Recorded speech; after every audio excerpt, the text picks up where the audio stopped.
Hello everyone, good morning. आज हम discuss करेंगे कि शॉक लगने के लिए कौन ज़्यादा रिस्पॉन्सिबल है, वोल्टेज या करंट। क्योंकि लोगों में ये बड़ा कन्फ्यूजन सा बना रहता है कि शॉक लगने के लिए वोल्टेज या करंट दोनों में किसका ज़्यादा रोल है। मैंने ऑलरेडी पहले ही वीडियो में बता चुका हूँ कि जब तक हमारे शरीर से होके करंट पास नहीं करती है तब तक किसी भी प्रकार का कोई भी शॉक नहीं लगेगा। यानी करंट ही है जिसके कारण से हमें शॉक लगता है। लेकिन दूसरी तरफ उस करंट को फॉलो करने के लिए वोल्टेज का होना बहुत ज़रूरी है, क्योंकि वोल्टेज ही है जो कि करंट को फोर्स करती है, प्रेशर देती है, क्योंकि बिना प्रेशर का फिर करंट फॉलो होगा नहीं। तो वोल्टेज का भी रोल है। अभी यहाँ देखते हैं कि करंट हमारे शरीर से कितना अमाउंट में पास करती है, वो दो चीज़ों पे निर्भर करती है। एक कि हमारा शरीर का उस समय क्या रेजिस्टेंस होगा, और दूसरा उस समय उस लाइव वायर का वोल्टेज क्या है। जितना ज़्यादा वोल्टेज होगा उतना ज़्यादा अमाउंट में करंट फ्लो होगा।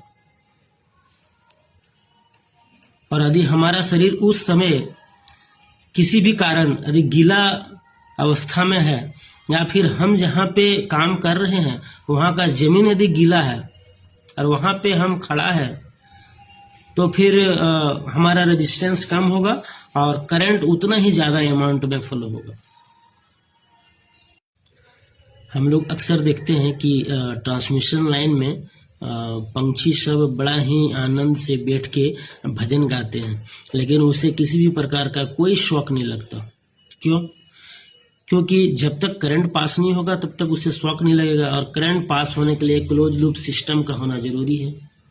और वहाँ पे लाइव वायर है, लेकिन न्यूट्रल यानी रिटर्निंग पाथ उसे नहीं मिल पाता, क्योंकि पंछी एक ही वायर पे हमेशा बैठी रहती है, तो उसे एक न्यूट्रल पाथ नहीं मिल पाता, जिसके कारण से क्लोज सिस्टम नहीं बनता और ना ही करंट फ्लो होता।